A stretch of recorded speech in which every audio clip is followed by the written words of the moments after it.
शिव जी कहते हैं जो ज़्यादा चिंता करते हैं वो कहानी अवश्य सुने, जीवन बदल देगी।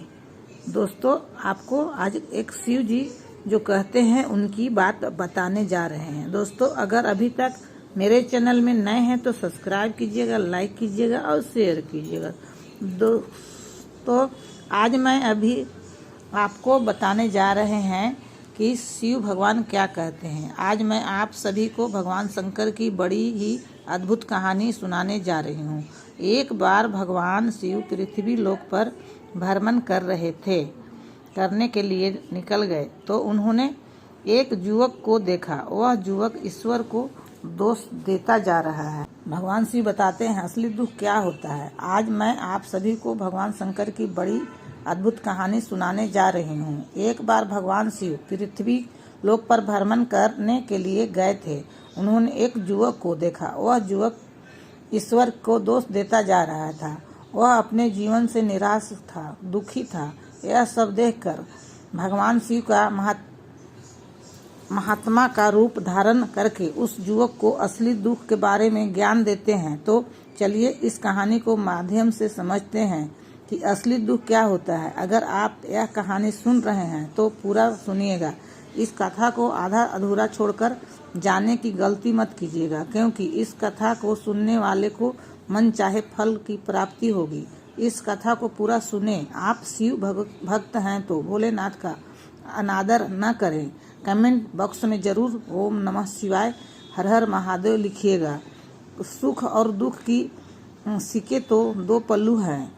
सुख और दुख हमारे जीवन में लगातार आते ही रहते हैं और हमें लगता है कि हमें जीवन में हजारों दुख हैं, हजारों समस्याएं हैं। लेकिन अगर आप वास्तविक तौर पर देखें और अगर आप इस बात को अच्छी तरह से समझें तो आप यह समझ पाएंगे कि हमारे जीवन में केवल एक ही दुख होता है। और वो कौन सा दुख है और उस दुख का निवारण क्या है, उस दुख का समाधान क्या है, हम यही जानने की कोशिश करेंगे इस कहानी के माध्यम से। दोस्तों, अभी तक आप मेरे चैनल को सब्सक्राइब नहीं किए हैं तो सब्सक्राइब कीजिएगा, लाइक कीजिएगा, शेयर कीजिएगा। पूरा वीडियो अंत तक देखिएगा, थोड़ा लंबा वीडियो होने जा रहा है। एक समय की बात है, एक गांव में एक व्यक्ति रहता था। उसका नाम था हरिहर दास।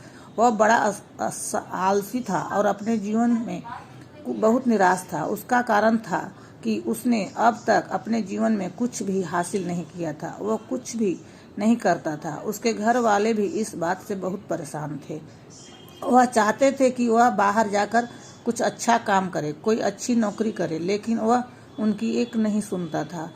उसके घर वाले दूसरे का उदाहरण देकर उसे ताने मारते थे, उसे तरह तरह की बातें कहते थे, लेकिन उसे कोई फर्क नहीं पड़ता था। जबकि उसके सारे मित्र कामयाब हो चुके थे।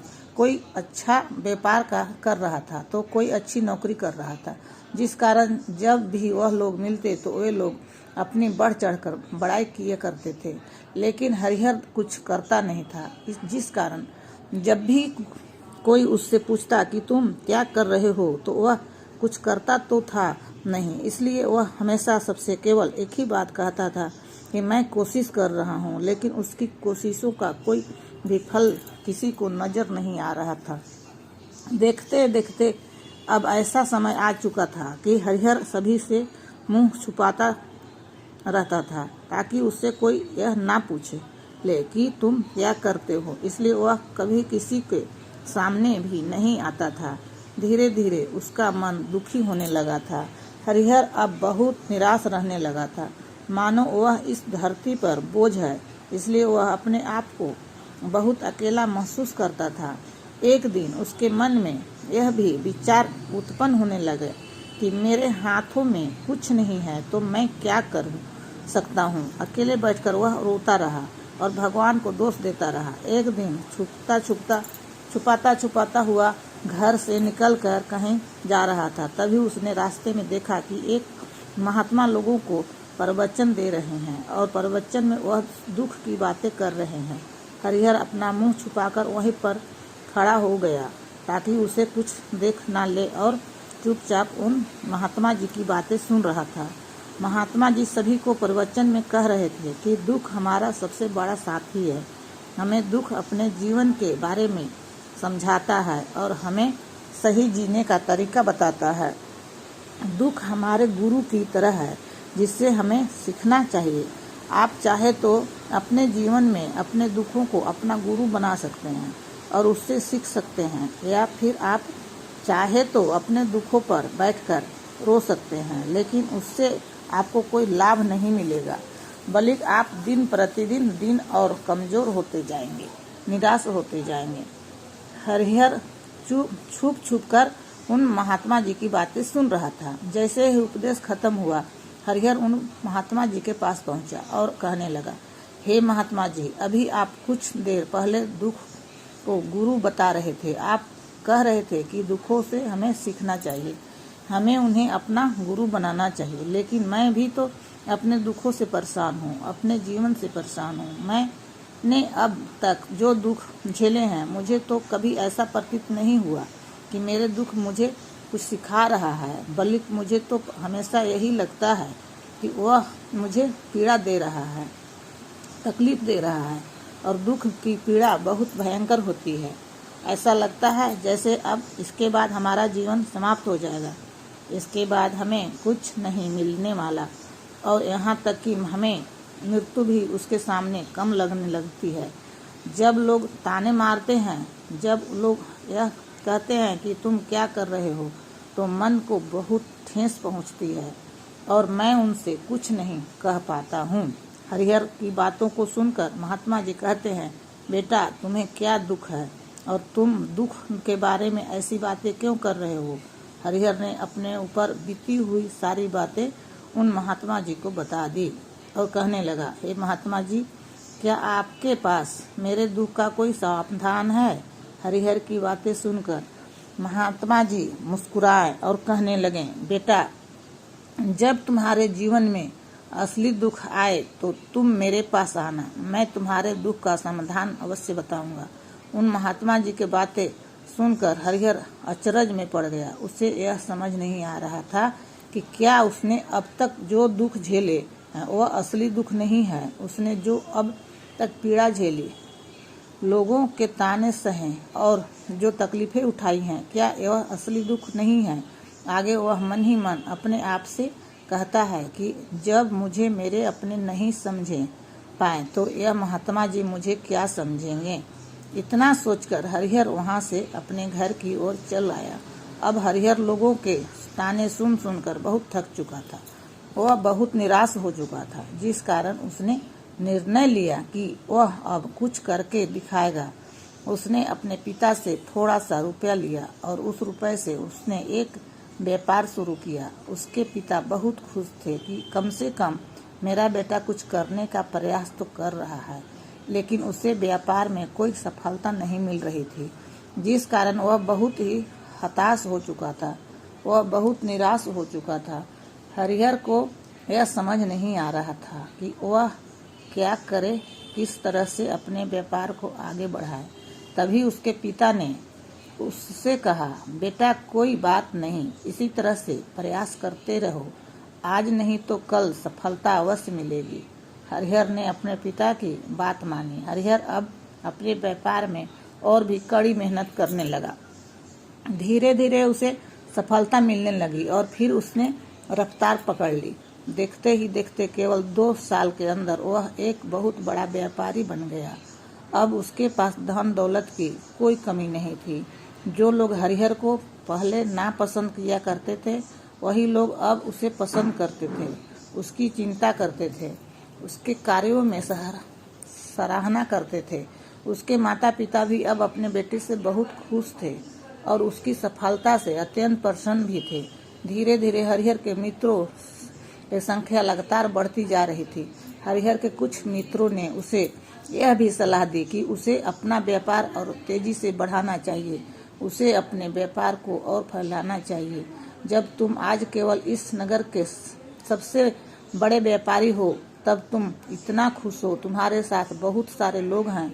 वहीं पर तुम सोचो कि जब तुम इस राज्य के सबसे बड़े व्यापारी बन जाओगे, तब तुम्हारे लोगों की भीड़ लग जाएगी। लोग तुमसे मिलने के लिए समय निकालेंगे, यहाँ तक कि इस राज का राजा भी तुमसे मिलना चाहेगा, तुम्हारी तारीफ करेगा, और यदि कभी ऐसी जरूरत आ पड़ी तो वह तुमसे धन भी उधार लेने के लिए अवश्य आएगा। हरिहर को अपने दोस्तों की यह बात बहुत पसंद आई। हरिहर ने सोचा कि मेरे मित्र सही कह रहे हैं, मुझे अपने व्यापार को और बढ़ाना चाहिए और फैलाना चाहिए, तभी तो हर कोई मेरे बारे में जान सकेगा, हर कोई मुझे पहचान सकेगा। उसने बिना देरी किए समय को बिना गंवाए अपने व्यापार में और मेहनत करने लगा, लेकिन अब की बार उसके मन में धैर्य नहीं था, जिस कारण उसने कुछ अनुचित कदम उठाया ताकि उसका व्यापार जल्दी से जल्दी और बड़ा हो जाए। उसने कई लोगों से अधिक मात्रा में धन उधार ले लिया।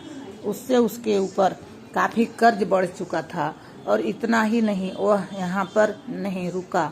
उसने अधिक से अधिक मुनाफा कमाने के चक्कर में अपने माल की गुणवत्ता को भी खराब कर दिया, जिससे अब उसके माल में वह बात नहीं रह गई थी जो पहले हुआ करती थी। लेकिन वह अपने मित्रों को बात सुनता रहा, जैसा उसके मित्र कहते थे वह वैसा ही करता चला जा रहा था। यहाँ तक कि उसने अपने व्यापार को और भी तीव्रता से बढ़ाने के लिए अपने दूसरे छोटे व्यापारियों के खिलाफ षड्यंत्र भी रचना शुरू कर दिया, जिस कारण उसके मन में अब पहले जैसा वह सुकून नहीं था। उसे अब रातों को नींद नहीं आती थी।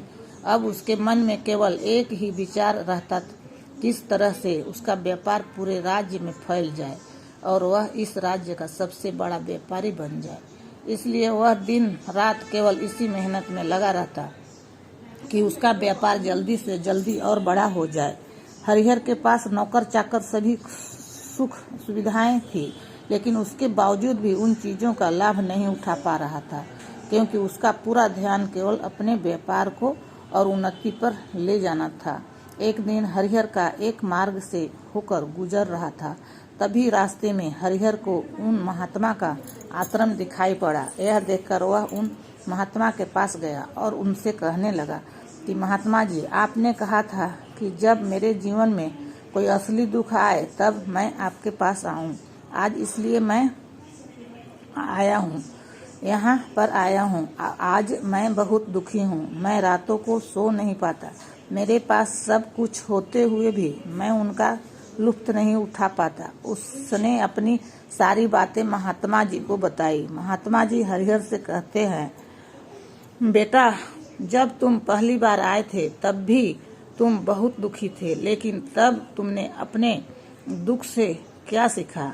महात्मा जी के बातें सुनकर हरिहर बोला, महात्मा जी, जब मैं अपने जीवन में कुछ नहीं कर पा रहा था तब मैंने अपने दुखों से यही सीखा था कि केवल सोचने मात्र से कुछ नहीं होगा, उसके लिए हमें कुछ करना भी पड़ेगा, और केवल कुछ कर्म करना ही सफलता नहीं है। उस कर्म को उसके अंजाम तक पहुंचाना हमें सफल बनाता है।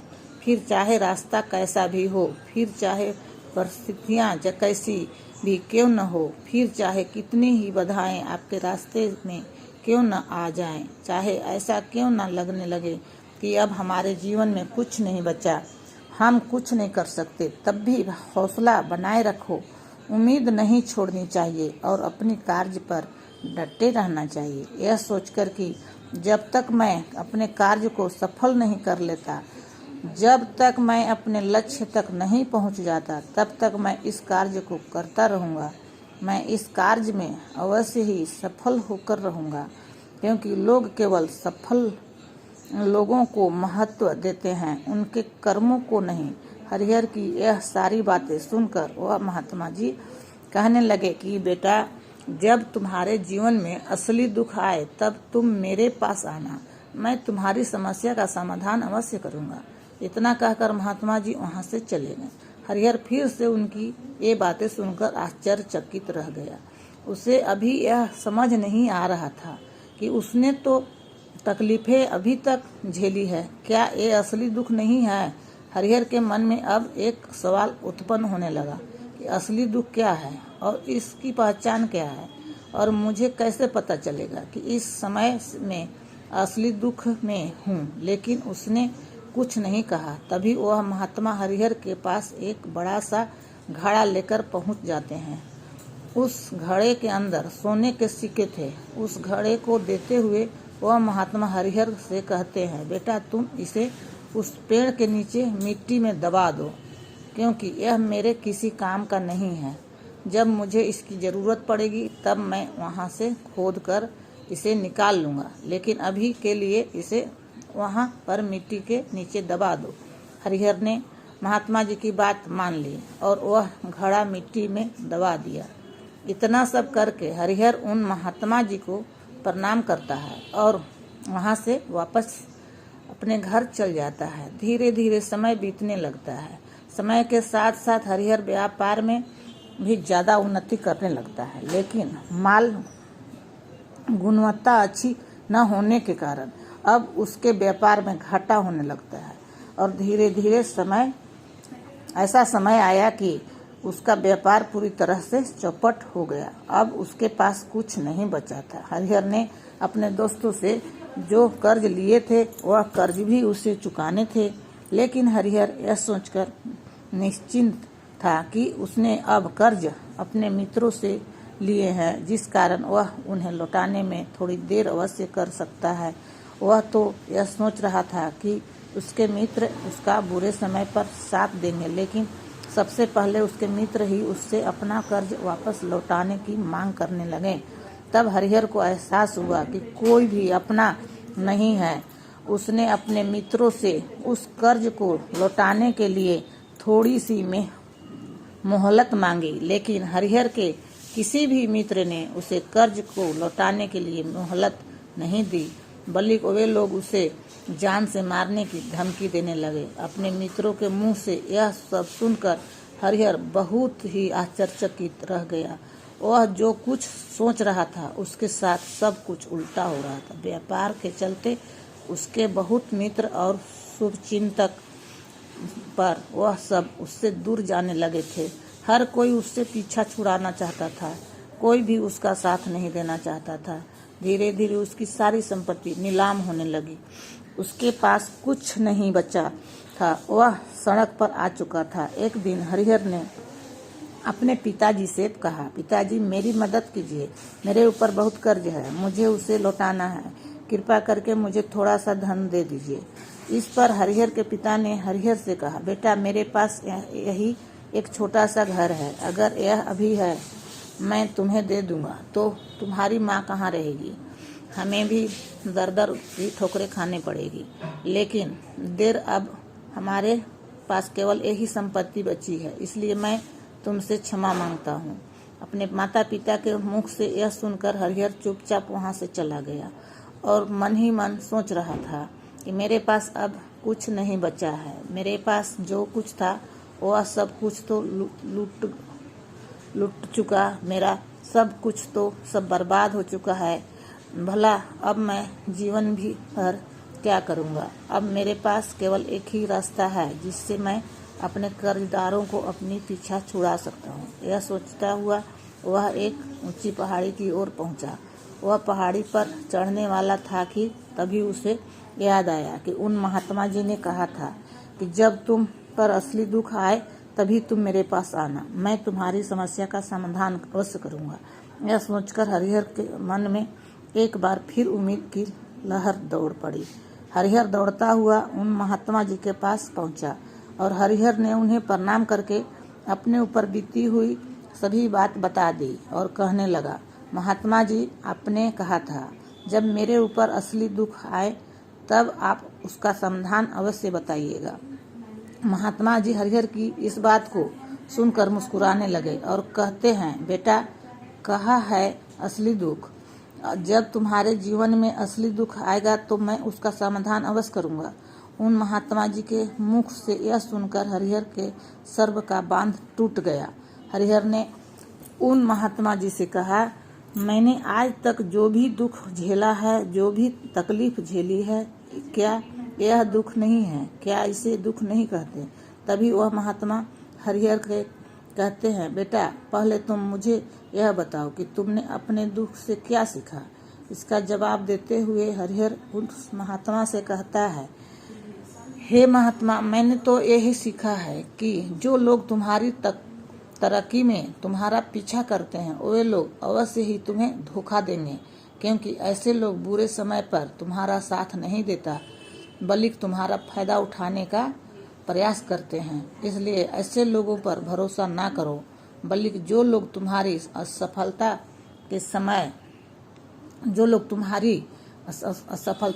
तुम्हारे बुरे समय पर तुम्हारे साथ खड़े हैं वही तुम्हारे असली मित्र हैं और वही तुम्हारे साथ रहते हैं। और ऐसे लोग तुम्हें बहुत कम मिलते हैं। जिन्हें भी ऐसा लोग मिलते हैं उन्हें हमेशा उनकी कद्र करनी चाहिए। जब तुम कोई कार्य कर रहे हो तो उसे पूरी ईमानदारी से करो, धैर्य रखो, लालच न करो, क्योंकि ऐसा करने से तुम्हारे साथ ही बुरा होगा और तुम्हें हमेशा नुकसान मिलेगा। हरिहर की यह सारी बातें सुनकर महात्मा उसे कुछ घड़े के पास ले गए, जहां उस घड़े के उन्होंने मिट्टी में दबाया था। उन्होंने गड्ढा खोदकर वह घड़ा हरिहर के हाथ में थमाते हुए महात्मा जी ने हरिहर से कहा, ये लो, अभी इससे तुम अपना काम चलाओ और जब तुम्हारे जीवन में असली दुख आए तब तुम मेरे पास आना, मैं उसका समाधान अवश्य करूंगा। हरिहर महात्मा जी की बात सुनकर बड़ी अचरज में पड़ गया। उसे यह समझ नहीं आ रहा था कि आखिर यह असली दुख क्या है, लेकिन उसने अपने हाथों में पकड़े उस घड़े को देखा जिसके अंदर सोने के सिक्के थे। यह देखकर उसे मन ही मन यह लगा कि चलो अब तो थोड़ी सी राहत अवश्य हो जाएगी, मैं अपने मित्रों का अवश्य कर्जा लौटा दूंगा और एक नया व्यापार भी शुरू कर लूंगा। यही सोचते हुए हरिहर ने उन साधु महात्मा को प्रणाम किया, उनका धन्यवाद किया और वहां से चल पड़ा। हरिहर ने उन सोने के सिक्कों से सभी कर्ज लौटा दिया और अपने लिए एक बार फिर से नया व्यापार शुरू किया। व्यापार छोटा था, लेकिन अब की बार हरिहर बहुत खुश था। उसने अपने व्यापार पर काम किया और देखते ही देखते एक बार फिर से वह एक बड़ा व्यापारी बन गया। लेकिन अब की बार वह बहुत खुश था, क्योंकि इस बार उसने कोई लालच नहीं किया, न ही किसी के लिए षड्यंत्र रचा। ईमानदारी मेहनत के साथ अपने व्यापार पर काम कर रहा था। लेकिन जैसे जैसे आप धनी होते जाते हैं, जैसे जैसे आप अमीर बनते हैं, आपके मन में एक डर और उत्पन्न होने लगता है, और वह डर है अपनी दौलत को ना खो देने का, जिस कारण आप लोग दान पुण्य करना शुरू कर देते हैं, लोगों की मदद करते हैं, ताकि आपके जीवन में कभी कोई दुख ना आए। लेकिन यह जीवन सुख और दुख का संगम है, जिस कारण हर किसी को सुख और दुख से होकर गुजरना पड़ता है। इसी वजह से एक बार फिर से हरिहर को जीवन में एक और दुख का आगमन हुआ। अब की बार उसके माता पिता दोनों की मृत्यु हो गई। हरिहर अपने माता पिता से बहुत प्रेम करता था, इसलिए उसके मन को बहुत गहरा आघात पहुंचा। जब आखिरी बार वह उन्हें देख रहा था तो उसके मन में हजारों सवाल उत्पन्न होने लगे। उसने सोचा कि जिस संपत्ति के लिए वह हमेशा लड़ते झगड़ते रहते थे, आज उसकी देखभाल के लिए कोई नहीं था।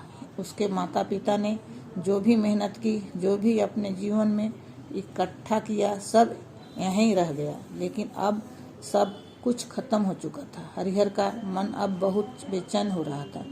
उसके मन में हजारों सवाल उत्पन्न हो रहे थे और वह अपने आप को बहुत अकेला महसूस कर रहा था। उसे बहुत खाली समय महसूस हो रहा था। उसने इधर उधर देखा, लेकिन उसे कुछ समझ नहीं आया।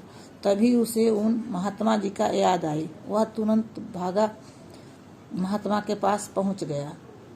उसे देखते ही उन महात्मा ने हरिहर से पूछा, क्या बात है बेटा, कोई फिर से दुख आ पड़ा क्या? तभी हरिहर ने कहा, नहीं गुरुदेव, अब तो सब ठीक है, लेकिन आज मेरे माता पिता का मृत्यु हो गई है और मैं बहुत अकेला महसूस कर रहा हूँ, मैं बहुत दुखी महसूस कर रहा हूँ।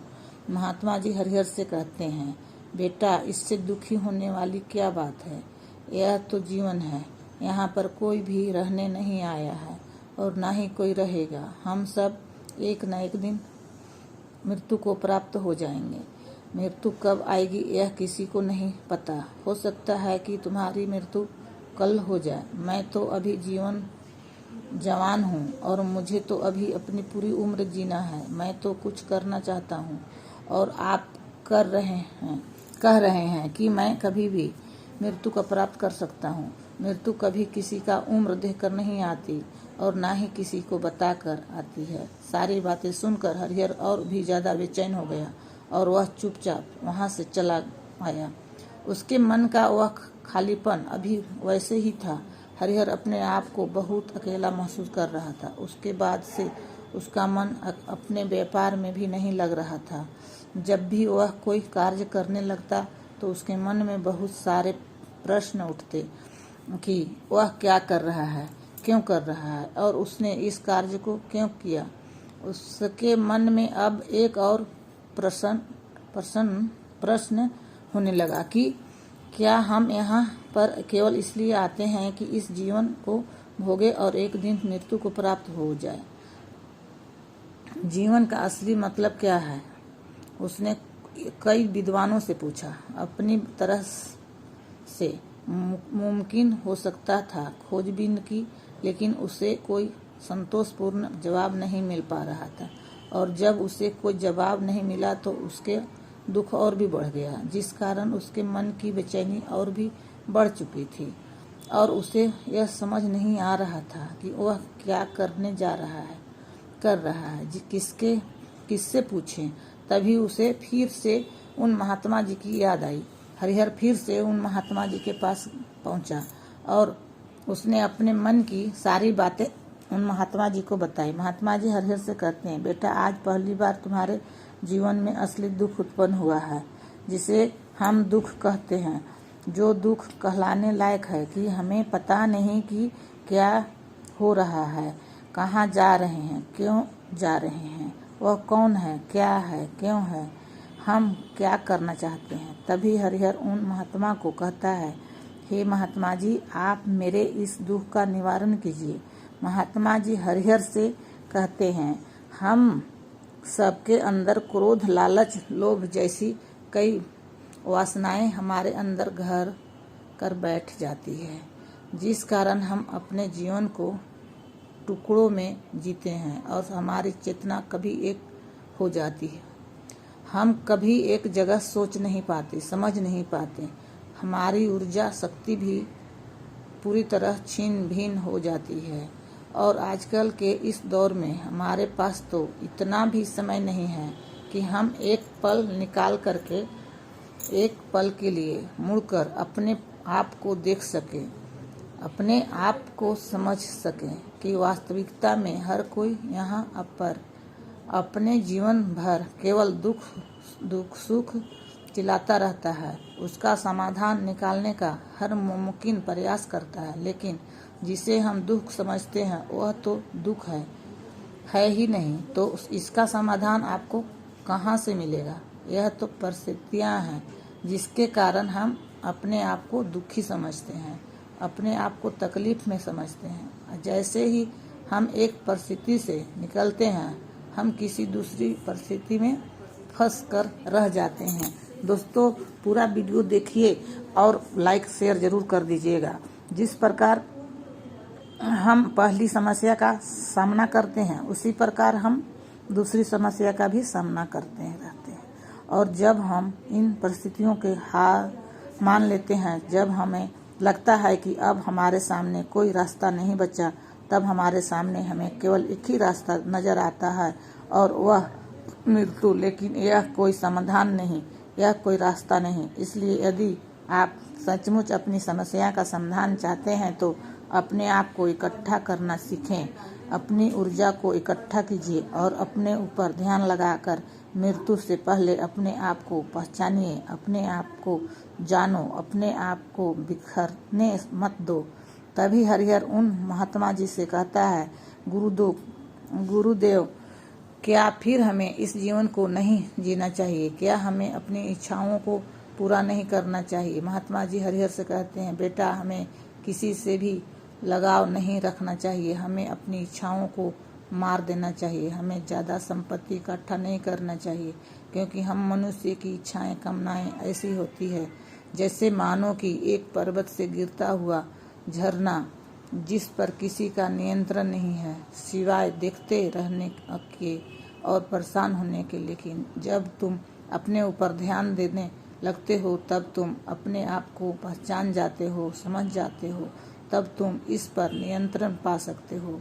तब इच्छाएं भी तुम्हारे बस में नहीं होती और यदि तुम चाहो तो इन इच्छाओं की पूर्ति अवश्य कर सकते हो। महात्मा जी की यह सभी बातें सुनकर हरिहर ने महात्मा जी से कहा, हे गुरुदेव, आपका बहुत बहुत धन्यवाद। आपने मेरी सबसे बड़ी समस्या का समाधान आज कर दिया है। मैं आज से अपने आप को एकाग्रचित करूँगा। गुरुदेव, मानव शरीर में बहुत ऊर्जा है, बहुत शक्ति है, पर वह बेकार के कामों में लग जाती है, जिस कारण हमारा जीवन भी बेकार की चीज़ों में लगा रहता है। लेकिन हम कभी भी इस पर अपना ध्यान नहीं देते। हम कभी भी अपनी ऊर्जा को केंद्रित नहीं करते। हमारा जीवन भी कुछ ऐसा ही है। हम अपने जीवन में हमेशा ऊपर वालों से सवाल करते रहते हैं कि हमारे जीवन में इतना दुख क्यों? हम सभी के मन जीवन में इतना दुख क्यों? हम सभी के मन में यह सवाल अवश्य उठता है और इसका जवाब है, वह ईश्वर ही चाहता है कि हम अपने जीवन में के अंतिम तक दुख तक पहुंच सके, उस गहराई तक पहुंच सके जहां पर हमें यह पता चल सके कि हमें अभी तक अपने आप को नहीं जाना, अपने आप को नहीं पहचाना। मानव शरीर में के अंदर ऊर्जा है, जो शक्ति है, उसके बारे में हम अभी तक नहीं जानते।